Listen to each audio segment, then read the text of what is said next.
Assalamualaikum warahmatullahi wabarakatuh. Alhamdulillahirrabbilalamin. Hari ini kita dapat belajar kembali mengenai kerajaan Islam yang ada di Indonesia. Hari ini kita akan membahas mengenai kerajaan Islam yang ada di Nusa Tenggara, Maluku, dan Papua. Oke, langsung saja ya pada pokok pembahasan, di mana kerajaan Islam yang ada di Nusa Tenggara yaitu ada Kerajaan Lombok, Kerajaan Sumbawa, dan Kerajaan Bima. Adapun kerajaan Islam yang di Maluku ada Kerajaan Ternate dan Tidore, dan kerajaan Islam yang di Papua ada Kerajaan Papua. Kita akan membahas mengenai kerajaan Islam yang ada di Nusa Tenggara terlebih dahulu. Islam diperkirakan berkembang di Nusa Tenggara itu sejak abad ke-16 Masehi. Perkembangan Islam di Nusa Tenggara itu juga tidak dilepaskan dari peran beberapa kerajaan Islam seperti Kerajaan Lombok, Kerajaan Sumbawa, dan Kerajaan Bima. Kita akan membahas mengenai Kerajaan Lombok terlebih dahulu. Kondisi geografis dari Kerajaan Lombok, di mana pusat Kerajaan Lombok diperkirakan berada di Selaparang. Selaparang, Kecamatan Swela, Kabupaten Lombok Timur. Kondisi geografis dari wilayah Lombok ini berupa dataran rendah, perbukitan, dan pegunungan. Wilayah tertingginya adalah Gunung Rinjani dengan Danau Segara Anak sebagai sumber mata air bagi penduduk di sekitarnya. Gunung Rinjani ini dikelilingi oleh hutan yang tersebar di setiap kabupaten. Wilayah Lombok ini termasuk wilayah yang subur ya. Tanaman yang dihasilkan wilayah ini antara lain jagung, padi, tembakau, kapas, dan kopi. Oke, lanjut mengenai kehidupan politik dari Kerajaan Lombok. Kerajaan Lombok ini pada awalnya merupakan kerajaan yang bercorak Hindu. Pengaruh Islam masuk pada kerajaan Lombok ini dibawa oleh Sunan Prapen. Sunan Prapen itu adalah putra dari Sunan Giri. Islamisasi yang ada di kerajaan Lombok ini terbilang cukup mudah, anak-anak. Kenapa? Karena Islamisasi hanya dilakukan dengan menceritakan kepada masyarakat Lombok bahwa raja-raja di Pulau Jawa telah memeluk Islam. Nah, dengan begitu masyarakat Lombok tertarik memeluk Islam karena masyarakat Lombok merasa memiliki ikatan cukup kuat dengan raja-raja di Pulau Jawa. Oke, jadi pengaruh Islam di kerajaan Lombok ini dibawa oleh Sunan Prapen ya. Kemudian Sunan Prapen ini mengajak Prabu Rangkesi. Atas ajakan Sunan Prapen, akhirnya Prabu Rangkesi bersedia memeluk agama Islam. Kemudian Prabu Rangkesi memindahkan pusat kerajaan Lombok ke desa Selaparang. Pemindahan ini dilakukan atas usul Patih Bandayuda dan Patih Singgayuda. Karena letak desa Selaparang itu lebih strategis dan tidak mudah diserang oleh musuh. Setelah memindahkan pusat pemerintahannya ke Selaparang, kerajaan Lombok pun mengalami perkembangan yang pesat. Bahkan kerajaan Lombok ini berhasil mengembangkan wilayah kekuasaannya hingga ke Sumbawa Barat. Next, kehidupan ekonomi dari kerajaan Lombok, di mana kerajaan Lombok ini menggantungkan kegiatan perekonomiannya pada sektor pertanian. Komoditas utamanya adalah padi. Tanaman padi dikembangkan masyarakat Lombok ini karena Lombok memiliki tanah yang subur ya. Karena kesuburannya itu diakibatkan oleh material vulkanik dari Gunung Rinjani. Hasil akulturasi kebudayaan Lombok dengan kebudayaan Indonesia antara lain ada rudat, ciloka, wayang sasak, dan gamelan rebana. Kehidupan agama kerajaan Lombok. Sunan Prapen ini merupakan penyebar dari agama Islam yang berada di Lombok ya, yaitu beliau putra dari Sunan Giri. Jadi Sunan Prapen ini ketika menyampaikan ajaran Islam, beliau memanfaatkan adat istiadat untuk mempermudah penyampaiannya. Bentuk akulturasinya berupa apa? Yaitu berupa Islam Wetu Telu. Jadi diakulturasikan antara ajaran Islam dengan budaya lokal. Muncullah Islam Wetu Telu. Syiar Islam juga tidak dilepaskan dari peran ulama lokal yang bergelar Tuan Guru Haji atau TGH dengan membangun masjid-masjid sebagai pusat dakwah Islam. Selanjutnya kerajaan Islam yang ada di Nusa Tenggara yaitu Kerajaan Sumbawa, di mana letak Kerajaan Sumbawa ini ada di Pulau Sumbawa sebelah timur Pulau Lombok. Bisa kalian lihat ya di peta. Di mana pusat kerajaan Sumbawa ini terletak di dataran tinggi, tepatnya di kaki Gunung Tambora. Bagaimana kehidupan politiknya? Oke, kerajaan Sumbawa ini bercorak Islam setelah Dewa Majarwa memeluk Islam.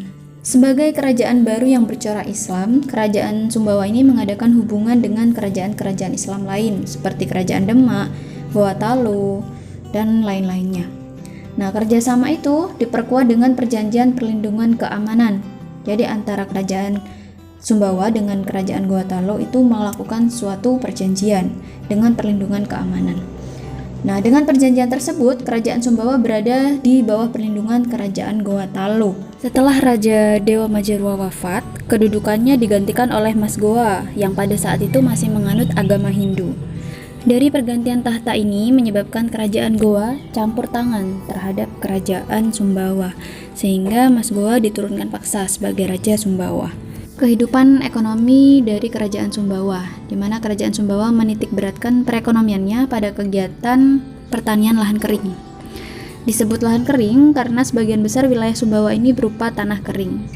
Hasil pertaniannya antara lain yaitu padi dan umbi-umbian. Kerajaan Sumbawa juga mengembangkan perekonomian peternakan kuda. Jadi sebelum dipengaruhi Islam, wilayah Sumbawa ini merupakan penghasil kuda terbaik ya.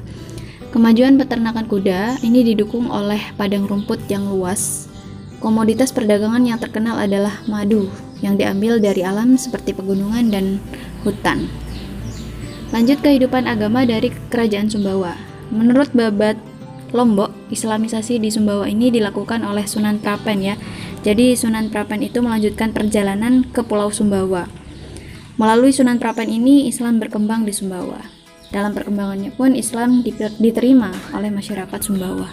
Lanjut kehidupan sosial dari kerajaan Sumbawa. Penduduk Sumbawa merupakan percampuran suku asli Sumbawa, Jawa, dan Bugis. Pengaruh Jawa dan Bugis ditunjukkan oleh bukti-bukti, antara lain yang pertama adalah adanya struktur pemerintahan kerajaan seperti Dewa Maharaja, Rangga, Adipati, Menteri Telu, Mamancalima, Lelurah Pitu, Punggawa, dan Bayangkara. Kemudian yang kedua yaitu adanya ritual bisutian. Ritual ini merupakan ritual selamatan 7 bulanan kehamilan pertama istri. Kemudian yang ketiga yaitu adanya gelar daeng dan datu bagi anak raja. Selain itu, hiasan-hiasan yang dikenakan bangsawan Sumbawa itu mirip hiasan masyarakat Bugis. Dalam bidang bahasa Sumbawa ini masih dalam satu rumpun dengan bahasa Sasak yang digunakan oleh masyarakat di Pulau Lombok. Bahasa Sumbawa dan bahasa Sasak ini termasuk rumpun bahasa Bali Sasak Sumbawa. Selanjutnya, kerajaan yang berada di Nusa Tenggara yaitu Kerajaan Bima. Kerajaan Bima ini terletak di Pulau Sumbawa bagian timur. Secara topografis, kondisi wilayah Bima ini didominasi oleh dataran tinggi. Dataran rendah hanya sekitar 14% dari luas keseluruhan wilayah Kerajaan Bima. Wilayah Kerajaan Bima juga dikelilingi oleh 5 gunung yaitu Gunung Tambora, Gunung Sangyang, Gunung Maria, Lambutu, dan Soromandi. Selanjutnya kehidupan politik dan ekonomi dari Kerajaan Bima. Perkembangan politik Kerajaan Bima ini erat kaitannya dengan Kerajaan Gorontalo di Makassar. Ketika VOC mulai menanamkan pengaruhnya di Kerajaan Gorontalo, Kerajaan Bima ini terkena imbasnya. Bahkan hubungan perdagangan Kerajaan Bima dengan Kerajaan Gorontalo ini melemah seiring kedatangan VOC. Ketika Sultan Hasanuddin harus menandatangani perjanjian Bongaya, hubungan dagang antara Kerajaan Bima dan Kerajaan Gorontalo terputus. Akibatnya, Kerajaan Bima harus menghadapi VOC yang berusaha memonopoli perdagangan di wilayah Nusa Tenggara. Kegiatan monopoli perdagangan yang dilakukan VOC di wilayah Nusa Tenggara ini mendapat perlawanan dari Kerajaan Bima. Pada 1668, VOC ingin melakukan pembaruan perjanjian dagang dengan Kerajaan Bima, akan tetapi upaya VOC tersebut ditolak oleh Turelinggampo, Raja Bima. Bahkan, Raja Tambora, yaitu raja yang memerintah pada tahun 1675, dengan berani merampas kapal milik VOC. Akibatnya, Raja Tambora, Kalongkong, dan para pembesarnya itu harus menyerahkan keris-keris pusakanya kepada VOC yang pada saat itu dipimpin oleh Holstein. Perlawanan yang dilakukan oleh masyarakat Nusa Tenggara mengakibatkan terbunuhnya permaisuri Kerajaan Dompu. Akhirnya Raja Bima juga ditangkap dan diasingkan ke Makassar hingga beliau wafat. Kerajaan Bima resmi berakhir ketika Indonesia merdeka pada 1945. Raja terakhirnya yaitu Sultan Muhammad Salahuddin. Selanjutnya kehidupan agama dari Kerajaan Bima. Pada masa pemerintahan Sultan Bima I, Kerajaan Bima ini membangun hubungan perdagangan dengan Kerajaan Gorontalo di Sulawesi Selatan. Pengaruh Islam di Bima itu semakin kuat seiring berkembangnya hubungan perdagangan dengan Kerajaan Goa. Akan tetapi ada masyarakat Kerajaan Bima yang masih memegang teguh kepercayaan asli yaitu Merapu. Kehidupan sosial budaya. Kehidupan sosial budaya Kerajaan Bima dikisahkan melalui syair Kerajaan Bima. Menurut filolog Prancis yang bernama Henry Cambert Loire, syair itu diperkirakan ditulis pada tahun 1833 tentang peristiwa penting di Kerajaan Bima pada abad ke-19. Peristiwa-peristiwa penting antara lain yaitu terjadinya letusan Gunung Tambora, rekaman Sultan Abdul Hamid pada Mei 1819, dan serangan bajak laut di Kerajaan Bima, serta penobatan Sultan Ismail sebagai Raja Bima pada 26 November tahun 1819. Kerajaan Islam di Maluku yaitu Kerajaan Ternate dan Tidore. Kondisi geografis dari Kerajaan Ternate dan Tidore bisa dilihat di peta bahwa Kerajaan Ternate dan Tidore ini berada di dua pulau yang bersebelahan. Ternate di bagian utara dan Tidore di bagian selatan. Kedua pulau itu tepat berada di sebelah barat Pulau Halmahera. Secara geografis, Ternate dan Tidore berupa daerah pegunungan dan perbukitan yang subur. Kehidupan politik dari Kerajaan Ternate dan Tidore. Hikayat Ternate menyebutkan bahwa Ternate dan Tidore merupakan dua kerajaan yang saling bersaing dalam menguasai perdagangan di wilayah Kepulauan Maluku. Nah, dalam persaingannya tersebut, Ternate membentuk Uli V dan Tidore membentuk Uli Siwa. Kerajaan Ternate dan Tidore memiliki sekutu perdagangan berbeda. Ternate bersekutu dengan Portugis, sedangkan Tidore bersekutu dengan Spanyol. Persekutuan tersebut menyebabkan pertikaian antara Portugis dan Spanyol. Pada tahun 1528, Paus Alexander VI turun tangan dan menentukan garis batas kekuasaan Portugis dan Spanyol melalui perjanjian Saragossa untuk menyelesaikan perselisihan itu. Berdasarkan perjanjian tersebut, Portugis tetap berkuasa di Maluku sedangkan Spanyol harus meninggalkan Maluku dan memusatkan kegiatan perdagangannya di Filipina. Hasil kesepakatan dalam perjanjian Saragossa menyebabkan Portugis semakin berkuasa di Maluku. Portugis melakukan monopoli perdagangan rempah-rempah di Maluku dan ikut campur dalam urusan pemerintahan kerajaan. Rakyat Maluku di bawah pimpinan Sultan Hairun bangkit melawan Portugis. Akan tetapi, perlawanan tersebut dapat digagalkan oleh Portugis. Bahkan Sultan Hairun dibunuh. Perlawanan rakyat Maluku masih berlanjut di bawah pimpinan Sultan Babullah, yaitu putra Sultan Hairun. Sultan Babullah menerapkan siasat mengepung benteng Portugis, yaitu benteng Sao Paulo yang berada di Ternate, selama 5 tahun. Siasat tersebut berhasil mengalahkan Portugis dan memaksa Portugis meninggalkan Maluku.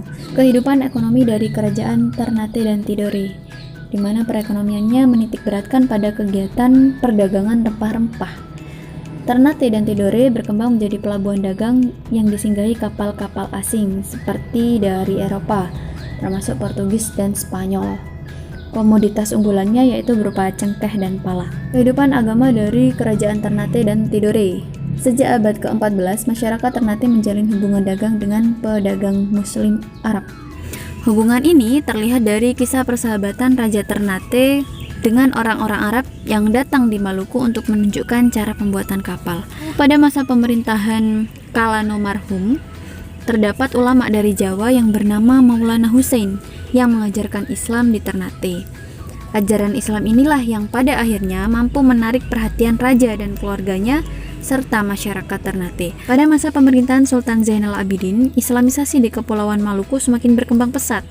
Sultan Zainal Abidin menjadikan Islam sebagai agama resmi kerajaan. Beliau juga memberlakukan syariat Islam dan membentuk lembaga kerajaan sesuai hukum Islam dengan melibatkan para ulama. Kehidupan sosial Kerajaan Ternate dan Tidore. Kerajaan Ternate dan Tidore menciptakan beberapa bangunan unik sebagai hasil akulturasi budaya. Salah satunya yaitu Masjid Sultan Ternate yang dibangun dekat Keraton Ternate. Masjid tersebut memiliki bentuk segi empat dengan atap berbentuk limasan yang bertingkat 7. Masjid Sultan Ternate juga dikenal unik karena memiliki aturan-aturan adat yang tegas seperti larangan mengenakan sarung, kewajiban mengenakan celana panjang dan penutup kepala atau kopiah bagi para jamaahnya. Selanjutnya, kerajaan Islam di Papua. Perkembangan Islam di Papua tidak dapat dilepaskan dari pengaruh kerajaan-kerajaan Islam di Maluku, terutama kerajaan Ternate dan Tidore. Pada abad ke-16, Sultan Zainal Abidin memperluas wilayah kekuasaan kerajaan Ternate hingga ke Papua bagian barat. Perluasan tersebut dilakukan dengan menaklukkan suku-suku yang mendiami pulau-pulau kecil di bagian barat. Beberapa wilayah yang dikuasai antara lain Waigeo, Misol, dan Salawati. Wilayah tersebut kemudian berkembang menjadi kerajaan Islam kecil yang berada di bawah pengaruh kerajaan Ternate dan Tidore. Nah, berdasarkan analisis penelitian tentang kedatangan Islam di Papua, ada beberapa pendapat, yaitu yang pertama, pada tahun 1306, Islam disebarkan oleh ulama dari Aceh bernama Abdul Ghaffar. Pendapat ini didasarkan pada sumber lisan yang disampaikan oleh putra bungsu Raja Rumbawati ke-16. Kemudian yang kedua, Islam di Papua pertama kali berkembang di Jazirah Onin, di Patimunin, dan Fak-Fak. Penyebaran Islam ini dilakukan oleh Syarif Mu'az Al-Qotan. Pendapat ini dibuktikan dengan adanya Masjid Donaskein yang dibangun sekitar 1587. Islamisasi di Papua dilakukan oleh pedagang-pedagang Bugis dan pedagang Arab bernama Hawitin At-Tamimi. Proses pengislamannya dilakukan dengan cara khitanan. Selanjutnya, islamisasi di Papua berasal dari Kesultanan Bacan. Saat islamisasi, Sultan Bacan memperluas pengaruh Islam hingga ke Semenanjung Onin. Melalui pengaruhnya di kalangan para pedagang muslim, para tokoh masyarakat di pulau-pulau kecil itu kemudian memeluk agama Islam. Pendapat lainnya yaitu Islam di Papua berasal dari Maluku Utara atau Ternate Tidore. Sumber sejarah kerajaan Tidore menjelaskan pada 1443, Sultan Ibnu Mansur memimpin ekspedisi ke daratan Tanah Besar Papua. Nah, dari penjelasan materi ini dapat diketahui bahwa perkembangan kerajaan Islam pada masa Islam di Indonesia berawal dari kegiatan perdagangan dan pelayaran, sehingga seringkali disebut sebagai kerajaan-kerajaan maritim.